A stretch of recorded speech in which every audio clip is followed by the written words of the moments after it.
news and that information about the translation industry. I now want to look at translation and interpretation from the perspective of an experienced interpreter, and I call upon Mr. Moung Nareth. Be a strict moderator, Mr. Moung. We've all got 15 minutes each. Good morning and thank you. Myself is enough for the 15 minutes, so I will skip this part. Go straight to the main point. Thank you, Jim. Please remind me of the minutes left for me to talk. Once again, good morning, everyone, and I'm very happy and indeed honored to be here today as one of the very rare court interpreters. I am pleased to see everyone here. I know among the audience there are a good number of interpreters and translators, and also the translation companies. I am supposed to talk about my perspective as an experienced interpreter. I know that you are here today because you expect to hear this from us. The one thing that I can make it clear today to everyone, including the new interpreters and translators and our potential clients, service users, in other words, the demand in interpreting and translation has increased significantly during the past few years, in particular in the area of interpreting. Unfortunately, we have very few interpreting and translation firms or agencies in Cambodia. As Louise asked, how many translation and interpreting agencies in Cambodia we have these days? I think we have less than 20. And you may say 20, that's a lot. Well, we have very few renowned interpreting translation agencies. And so far, people appear to know much about the pyramid.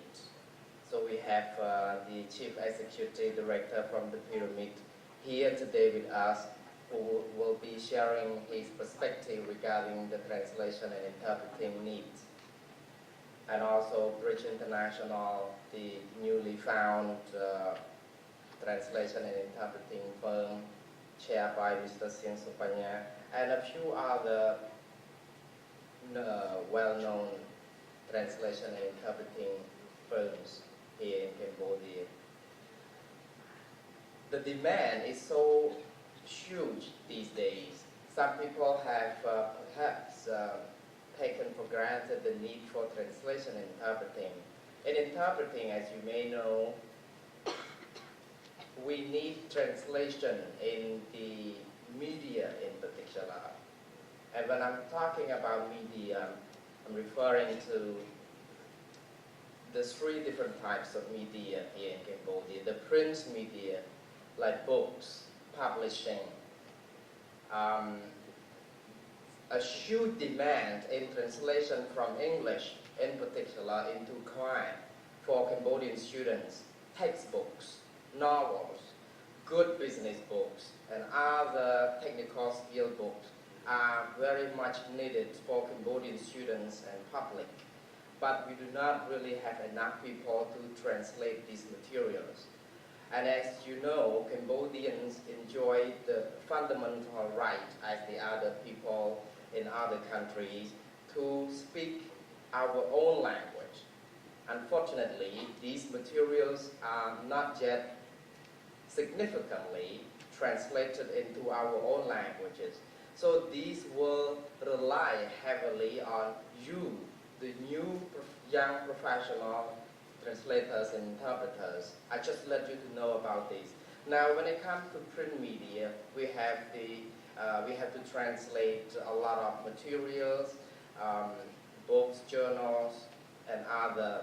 And also in terms of the electronic media, can you imagine how many people these days are using the internet? Facebook, for example. But Facebook is a social media. When Facebook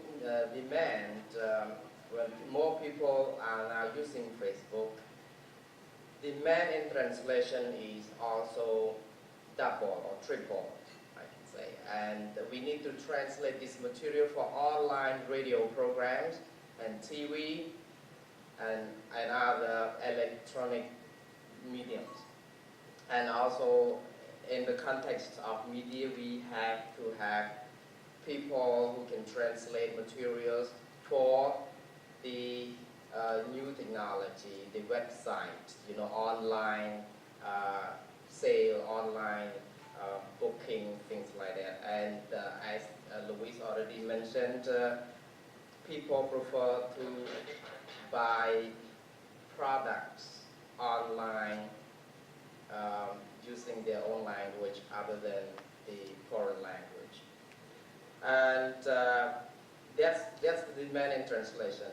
Now, when it comes to interpreting, you can imagine that after we have become member of the ASEAN and we have joined WTO, there's huge demand in interpreting because every day there are events, and as Bora, our audience, participant in the audience mentioned earlier on, sometimes on a one-day phenomenon, there are 30 events that happen simultaneously, and we need interpreters.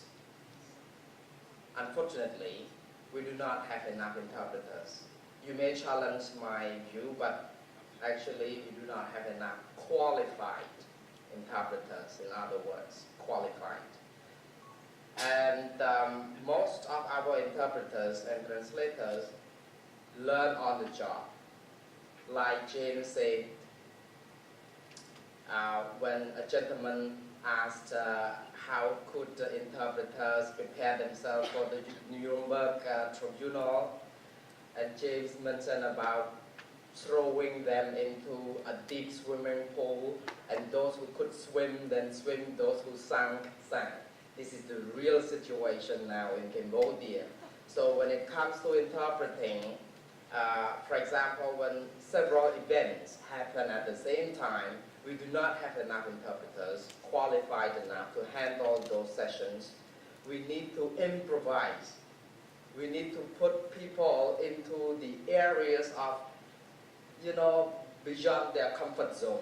For example, asking someone to interpret in a medical session when the interpreters themselves never studied medicine before. Is that possible? The answer is yes, it is possible. And is it against our code of ethics as a professional interpreters?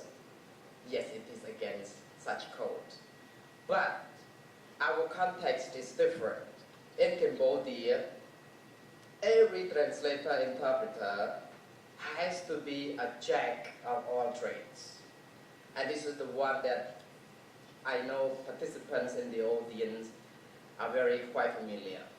You have to be a jack of all trades. But again, you forget that the end sentence of a jack of all trades are two more words. Be careful. A jack of all trades, I have to finish it, master none. You can see that? So you really have to really know something of everything other than know everything of something. Okay, so being an interpreter is like it. And our life is very tough. But now tell you what about my experience. How can I really perform my job at the Khmer Rouge Tribunal as a senior interpreter, rendering from Khmer into English in the judicial proceedings? If you asked me, I have been asked a lot, if you ask me whether I have legal background, I will say no. And you would be surprised, how could a person who has no legal background interpret in the court involving the accused people who face life imprisonment? But as interpreters in Cambodia, we have to learn on the job. So preparation, as James said, preparation, preparation, and preparation. So the gift for many Cambodian interpreters and translators is in our English proficiency. So if you understand English well enough, with preparation, then you can make it. So in other words, I quote a proverb, English proverb, very popular for interpreters and translators. Luck is something, is what happens when preparation meets opportunity. So you are not lucky if you are not prepared. Let's give you an example of how I could really do my job. As an interpreter at the court, you have to understand different kind of new things, including terminologies, legal terms. But with a lot of preparation, I have to really spend so much of my time reading books, journals, legal proceedings, watching video of the actual proceeding. So everything that I did here helps my better preparation for my work as a good interpreter at the court, at least qualified. Now, when it comes to certified interpreters, a lady in the audience talked about how to become a certified interpreter in Cambodia. And Dr. Moung Nareth already said unfortunately, there is no proper association here in Cambodia that certifies young professional interpreters and translators. But please, put it this way, let's believe that our glass is half full, not half empty. So keep our fingers crossed. Make sure that we can provide trainings to our young interpreters and translators, and at the same time, certify them, give them credits or credentials so that they can become qualified interpreters and translators. So it is possible to do so.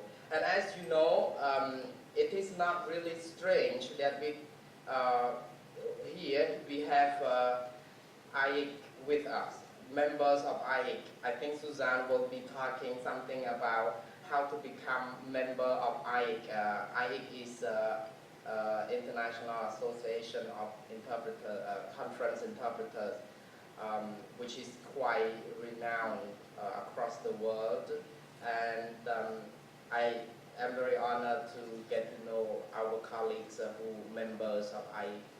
And I believe that she also can tell you how to become a member of such organization when you can be hired to interpret during very important events, including the World Summit.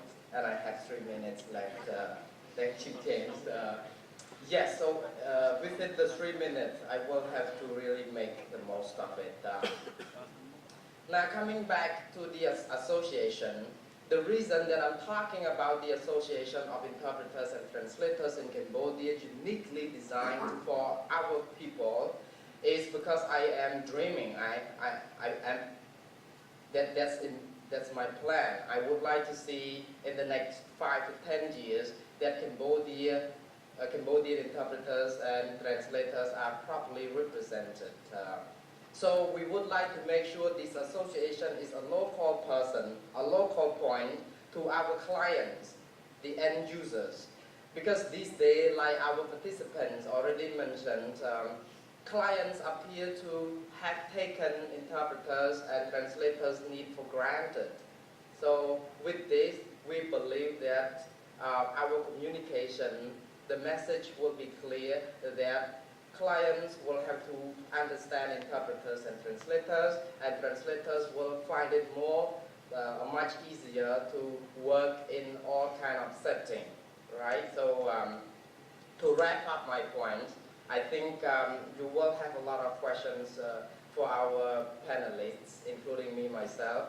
And again, 15 minutes is never enough for me, so I will have to wrap up so that the next panelists can have a few words, and then I will pick up questions from you. And finally, before ending this presentation, I would like to just say a few words about being positive in interpreting and translation, because we need you all to make sure that we can integrate into ASEAN, and then we can you know, work shoulder to shoulder with the other members of ASEAN countries that use English as a medium for communication.